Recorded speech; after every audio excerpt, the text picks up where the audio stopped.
تحية طيبة لكم مشاهدينا الكرام في الأخبار الثقافية والتي تأتيكم من قناتكم الجزائرية.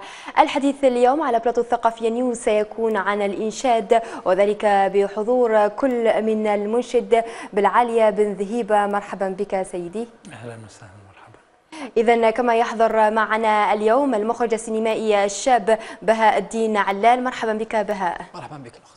إذا الحديث اليوم أكيد سيكون عن الإنشاد وعن الفيديو كليب الذي جئتنا به اليوم السيد بالعالية، لكن قبل ذلك سنمر لنوفي مشاهدينا الكرام بأبرز أخبارنا الثقافية لنهار اليوم، حيث ستكون البداية برسالة التعزية التي بعث بها رئيس الجمهورية إلى أسرة الفنان الراحل بوجمع العنقيس، والتي أكد من خلالها أن من أخبارنا الثقافية نعود لضيفي لنهار اليوم سيد بالعالية وسيد بهاء الدين. بداية معك سيد بالعالية، كنت قد حضرت معنا كمحافظ للمهرجان المحلي للإنشاد لولاية مستغانم، اليوم تحضر معنا كمنشد.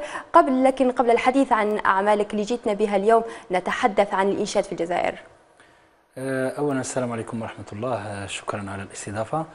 الإنشاد على كل حال في الجزائر في الآونة الأخيرة، خلينا نقولوا 5 سنوات الأخيرة، شهد تطور وشهد يعني غزوه للقنوات الإعلامية وكذا.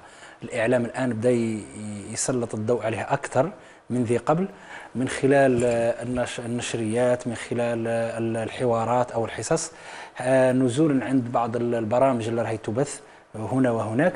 فالآن أصبح للمنشد فضاء. الآن خلينا نقولوا القنوات موجودة، الجرائد راهي تكتب على الإنشاد، دور الثقافة والمسارح راهي عامرة بالفرق الإنشادية. يعني الآن الإنشاد راه معروف كغيره من الفنون. يعني هناك أيضا مساحة أكبر ربما للإبداع في الإنشاد. واليوم جئتنا بفيديو كليب غير حياتك. قبل أن نتحدث عن هذا العمل سنذهب حصريا لقناة الثقافية نيوز وقناة الجزائرية أقول، سنذهب لرؤية مقاطع من هذا العمل ثم نعود.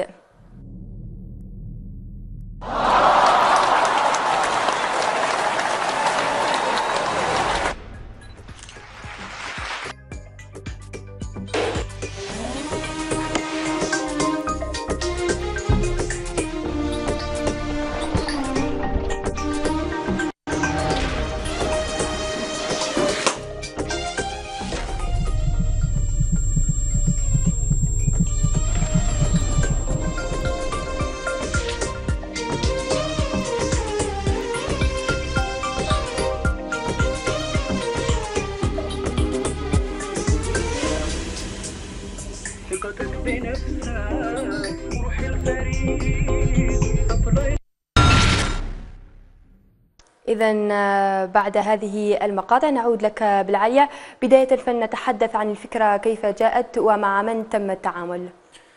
هي أولا كانت اهتماماتي في النشيد أني نسجل يعني مجموعة من قصائد وطنية دينية اجتماعية، لكن لما توفر يعني كل هذا خلينا نقولوا الإنجازات، يعني من تقريبا أكثر من 30 أنشودة فيها مسجلة وفيها في طور التسجيل، فالآن لابد نخرج هذا الإنتاج للمستمع.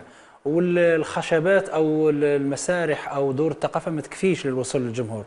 فالآن أصبحت الأغنية المصورة خلينا نقولوا عموما، ثم الأنشودة المصورة. لازم الأنشودة تتصور حتى هي باش تبلغ الرسالة تاعها وتوصل للمستمع والمشاهد بصورة أوضح.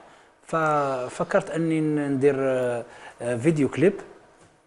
فالآن من سيخرج العمل، من سينتجه، كيف يكون شكله، الفنانين الذي تم التعامل معهم، ما هي الأغنية اللي نديرها. يعني فكان لقاء بسيط مع أخونا علاء بهاء الدين،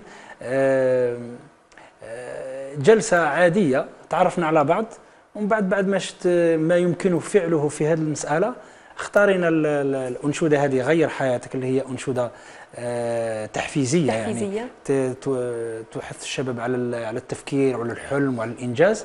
فكان السيناريو يعني خدموا خونا بهاء واعطانا يعني الشكل العام كيفاش راح يكون، وجاوا الممثلين منهم الأخت فاطمة جاوتسي والممثل الثاني المعروف يعني راهم في اثنين يعني فاطمه جاوتسي وبن دربوس فيصل، هم ممثلين من مستغانم يعني مسرحيين ثم اصبحوا سينمائيين الان، راهم يديروا افلام ويديروا. ومن اسمح لي الاستاذ بالعاليه، من قام بانتقاء الممثلين ام بهاء الدين؟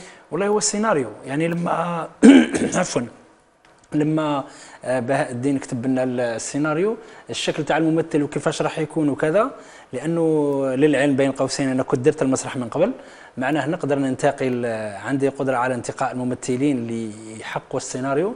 فكان الاختيار على 3 ممثلين رئيسيين اللي هي فاطمه جاوسي في دور البنت، وفيصل بن دربوز، وعبد القادر هذا الممثل اللي ادى احسن علامه في التمثيل يعني في المسارح وكذلك حتى في التنقيط في الفيديو كليب. يعني تم التعامل مع مجموعة من الشباب، ومن بينهم المخرج الشاب بهاء الدين علال. قبل أن نتحدث عن هذا العمل فلتعرفنا بنفسك بهاء الدين باختصار من فضلك. أولا السلام عليكم ورحمة الله وبركاته. السلام. اسمي علال بهاء الدين طبعا، وأنا مخرج سينمائي وتلفزيوني في نفس الوقت. أنا من خريج جامعة هارفارد الأمريكية أمبرد طبعا، وقمت بإخراج مجموعة من الإعلانات التلفزيونية والمساعدة في إخراج بعض الإعلانات التلفزيونية العالمية لدى ديزني أو بيكسار وغيرها. وثم كيف تم التعامل في هذا الفيديو كليب الإنشادي مع بالعالية بن ذهيبة؟ كان تعامل بسيط جدا، يعني كان مجرد لقاء بسيط كما قال الأخ بالعالية بن ذهيبة. وبعد ما تطرق إلى أعمالي وما أستطيع فعله هو ما استطيع تطبيقه على هذا الفيديو كليب أو على أي موسيقى يختارها، يعني كان قمنا بانتقاء الموسيقى وطبقنا السيناريو عليه. إذا هذا العمل كما قلت هو موضوع تحفيزي لشباب السيد بالعالية في فترة زمنية تبلغ 6 دقائق تقريبا. هي مدته 6 دقائق، يعني الأغنية أقل من ذلك، لكن الإخراج والمقدمة والنهاية بلغت يعني تقريبا 6 دقائق. والموضوع كما قلنا تحفيزي، يغير حياتك، انسى المحال، دربك نجاحك في كل مجال، ونحط الشباب كيف يمشي، كيف يخطط، كيف للوصول إلى الهدف تاعه. بهاء، هل من الصعب أنه توصل فكرة أو تجسد فكرة في عمل تبلغ مدته 6 دقائق؟ في الحقيقة أنا متعود على مثل هذه الأعمال، يعني من العادة أن يقوم بتصميم أو إخراج إعلان يحتوي على دقيقة، يعني 60 ثانية أو 30 ثانية، أحكي فيه القصة كاملة أو أقدم فيه الفكرة كاملة. يعني 6 دقائق بالعكس كانت أطول. مش بالنسبة لأعمالك السابقة للإعلانات اللي كنت تقوم فيها يعني في بضع دقائق، وهذا الفيديو كليب يعني يحتوي على 60% من المؤثرات البصرية والخاصة. كيف مجزت هذا يعني المؤثرات الصوتية في عمل إنشادي؟ كانت هي الفكرة أصلا الفكرة أصلية، كنا حابين نعمل أول فيديو كليب لأغنية إنشادية في العالم العربي كامل تحتوي على 60% مؤثرات خاصة. ولما طبق يعني السيناريو كامل أو الأغنية كاملة كانت تتكلم حول حلم، فلما طبقت أنا هذا السيناريو، قمنا بإنشاء سيناريو يحاكي هذه الأغنية، صار يعني من الإلزام أنه نحاكي هذا الحلم، من الإلزام أنه ندخله مؤثرات خاصة، وطلعنا هذا العمل البسيط.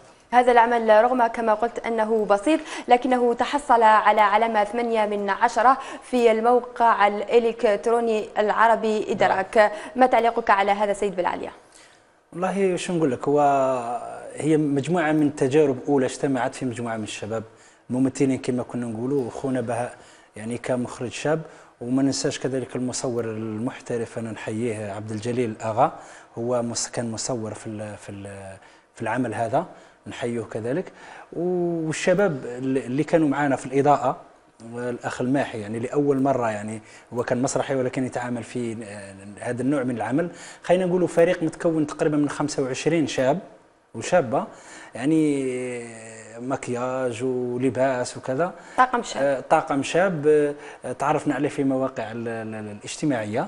فمن خلال هذا العمل كونت خلينا نقولوا مؤسسة مصغرة، ورانا درنا هذا العمل كأول عمل، ونطلعوا إلى أعمال أكثر، لأنه الجماعة عندهم إنرجي وعندهم طاقة وعندهم إبداعات يعني. أكيد إن شاء الله يتحصل على جوائز في المستقبل إن شاء الله. وهذا تحفيز يعني. أكيد. 8/10 يعني ما كناش نتوقع أصلا أنه سيقيم، ولكن احنا الحمد لله المجموعه يعني تثق في قدراتها وين ما تمشي. الحمد لله كنا نقولوا باللي غادي نديروا حاجه ما ندارش من قبل، وهنا وصلنا لها إن شاء الله، وهذه خير بداية 8/10. إذا لنا عودة معكما، لكن قبل ذلك سننتقل مشاهدينا لأهم المواعيد الثقافية التي جمعناها لكم من مختلف ولايات الوطن. إذا من الأجندة الثقافية ولضيفي لنهار اليوم بهاء الدين، كان الأستاذ بالعالية قال قبل الأجندة أنكم استطعتم من خلال هذا العمل أن تكونوا مؤسسة صغيرة أو فريق عمل، هل هذا يعني أن ستكون هناك مشاريع أخرى مستقبلا بإذن الله؟ أي طبعا راح تكون في مشاريع مستقبلية متنوعة مثل إنتاج الإعلانات كما نحن نقوم بها الآن حاليا. هذه إن شاء الله. أستاذ بالعالية، غير هذا الكليب هل هناك مشاريع مستقبلية أخرى يعني دائما في الإنشاد؟ أكيد. أنا صورت الآن مع المجموعة فيديو كليب يعني تحفيزي، يعني الآن نتوجه إلى أغنية وطنية، نتكلموا على الجزائر ونتكلموا، عندي مجموعة من الأغاني في هذا النوع والأناشيد، ونجحت الحمد لله في المسابقات وأخذت حظها، لكن الآن نخرجوها للنور إن شاء الله. أناشيد دينية كذلك، يعني نفضل يكونوا ثلاثة، واحدة خلاص تحفيزية اجتماعية تحفيزية، وثم واحدة دينية، واحدة باش نشوفوا الأنواع تاع الإنشاد كيفاش يعني حتى تلموا بكل أنواع الإنشاد. إذا أشكركم جزيلا، شكرا لك بهاء الدين على حضورك اليوم، ومزيد من التوفيق إن شاء الله في مسارك الفني. إن شاء الله. شكرا لك. وشكرا لك أستاذ بالعالية، ومزيد من التوفيق والتألق إن شاء الله. شكرا، ربي يبارك فيكم إن شاء الله. مرحبا. إذا مشاهدينا الكرام، بهذا الحديث عن الإنشاد أصل وإياكم إلى ختام أخبارنا الثقافية لنهار اليوم. الموعد الثقافي يتجدد يوم غد بإذن الله. ابقوا أوفياء إلى باقي برامجنا، وإلى اللقاء.